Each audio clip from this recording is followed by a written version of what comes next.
those are the pressure that the Chinese family is having, the real thing that is happening in China. Now you need to understand, if you only have one kid, maybe it's okay.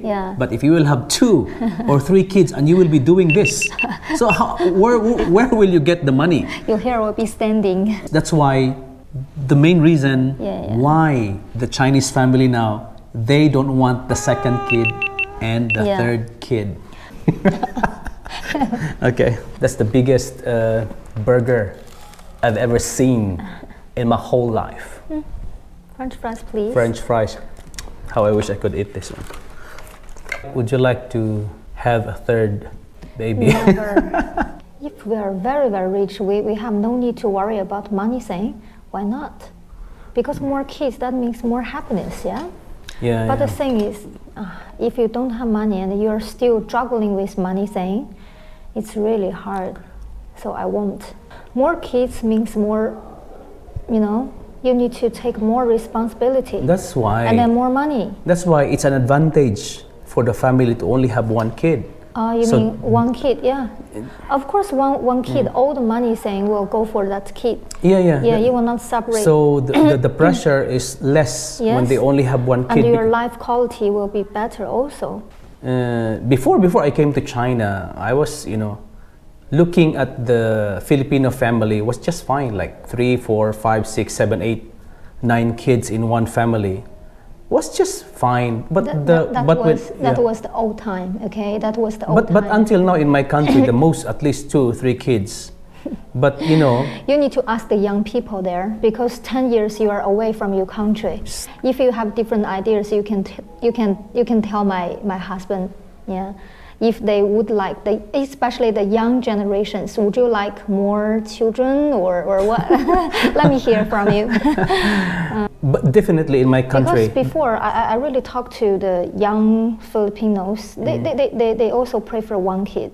And then since after the one-child policy, so one family only one kid. And then after that, gradually, when our economy, developed, and then the people have a lot of pressure, and then they will think that you have more kids, of course you will have more money to support, and of course for you, if you are not from the rich family, you have more pressure. That's the culture that is quite different back home, because in China, they plan the future of the kid, where to send the kid, buying the house for the kid. It's true. Insurances and a lot of things, preparing the kid when he grows up, that he would not suffer, that he would not be left behind, by the world.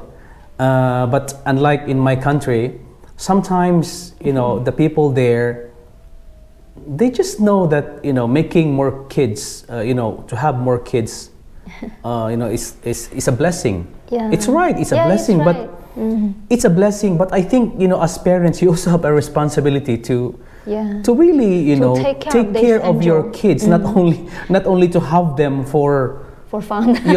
For what? When you grow old and you have a lot of people to watch you. But I think it's you also need to think about the future of your kids. Like you need to plan if you could really could you support them, like sending to a good school. You can buy them clothes, proper clothes, and at least give them a good life. Because before I don't really understand this kind of part, but when I came to China, I realized that what the Chinese is doing for their for their kids is, I think it's really good.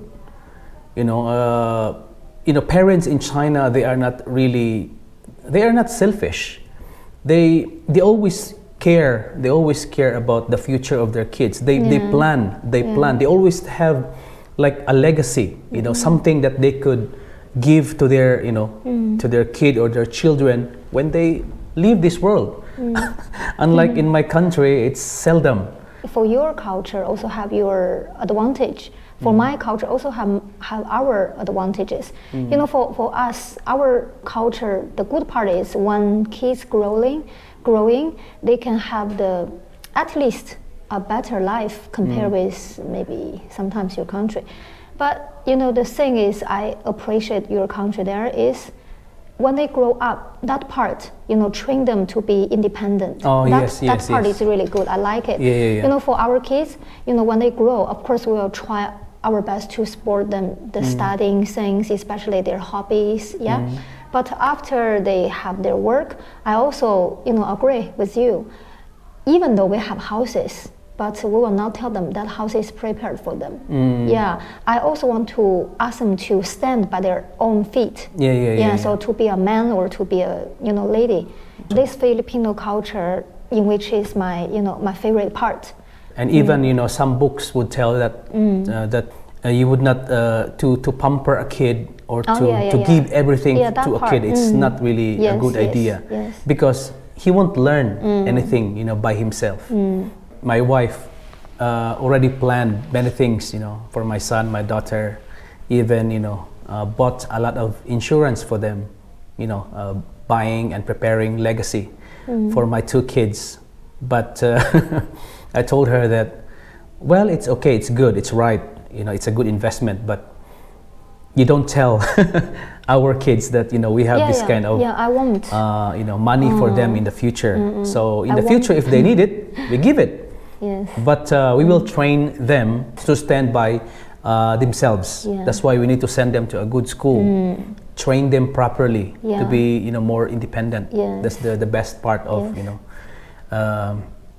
I learned at the age of 44. So it's not that sometimes as Filipinos we think that making family is just like an easy thing. It's not. In my country, some people they just get married.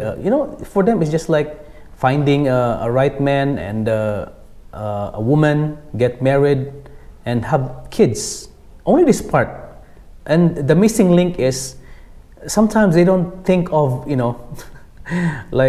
how can I support this family, how can I raise my children, and they are just contented with that kind of life in which another opposite culture of the Chinese, because even here the middle class or even the poor family, they would really try their best to make a better life, do a lot of things to to earn, get more money, save more money, to give the family really a better life, send their kids to a better school, and that's it.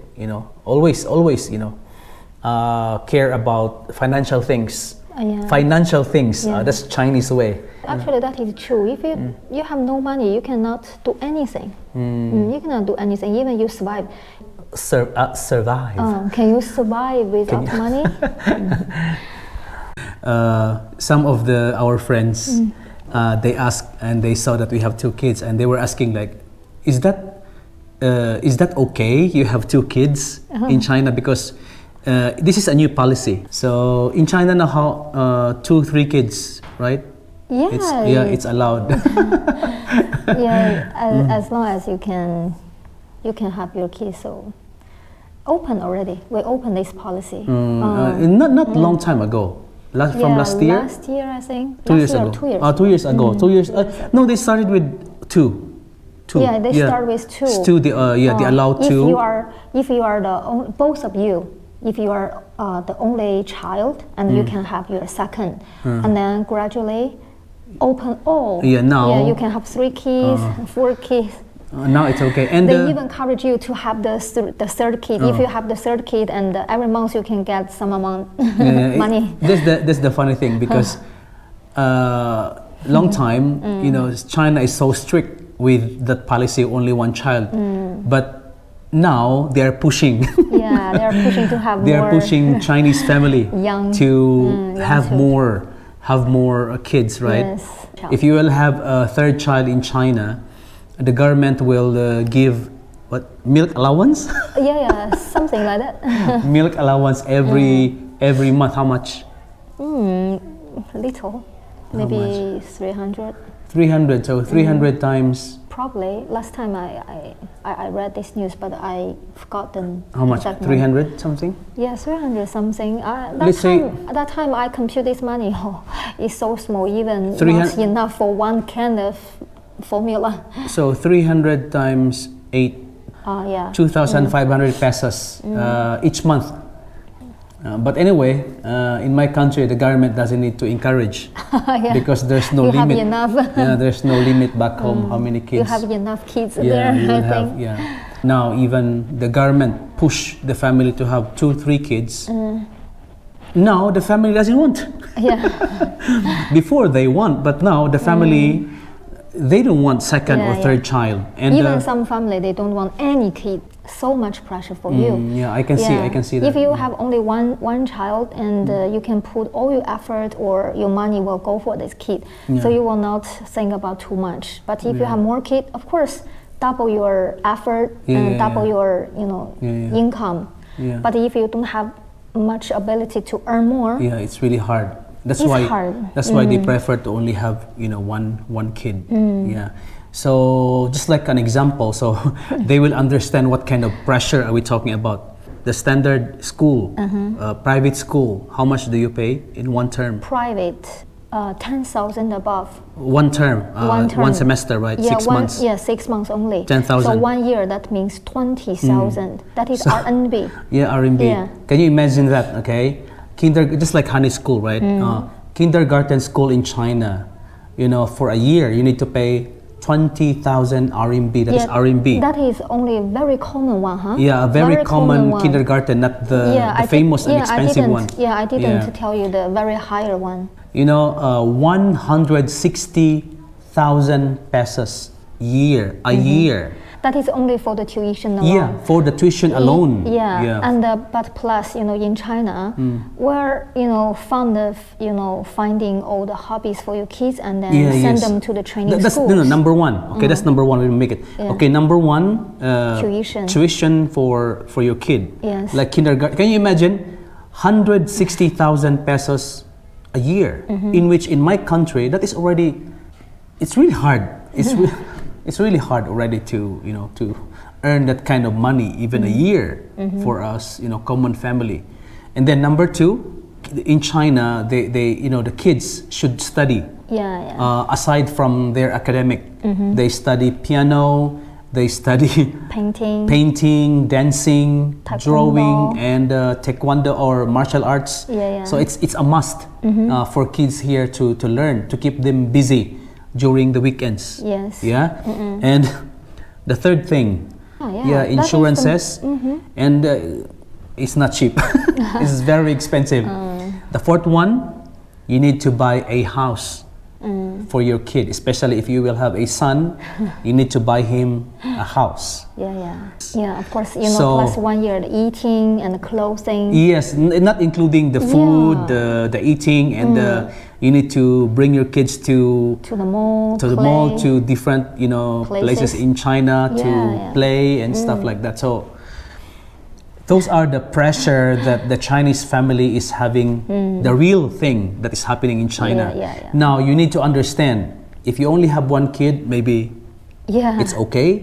But if you will have 2 or 3 kids and you will be doing this, so where will you get the money? Your hair will be standing. Where will you get the money to? That's why the main reason why the Chinese family now, they don't want the second kid and the third kid. And also, their thinking is, if you have your kid, of course we will focus on our kid and even their future. So try to help them. So if you have 2, of course you will double your that's effort. That's the part. And you don't have a lot of time. And then but excuse me, here we're only talking about the middle level. But for the higher level, maybe the rich family, they don't care as long as how many kids they want. They can have. Of course, they can also hire any nanny. Any nanny from any nationalities. Because they are really rich. But for the for the common family, we're talking here about the middle class. That's the struggle that you need to make. So of course, we don't want. It's really hard. The more you will have kids, the more effort that the parents should do for their kids. That's the thing that is quite opposite in my country, because sometimes they just want to have more kids, but the responsibility behind having more kids, they forgot. The people here, they don't really spend a lot of money, unlike back home. But here, the Chinese people, they won't spend that kind of much, money for a celebration, because unless, they always put the money in the right way, in the right way, and for in the future. Yeah. All right, so I think we were able to answer some of the questions that our friends were asking about. We finished our pictorial, and it's time for us to go home, guys. Until here, and we'll see you again on our next vlog. Okay, until here. Bye. 再见，拜拜，Mika，拜拜。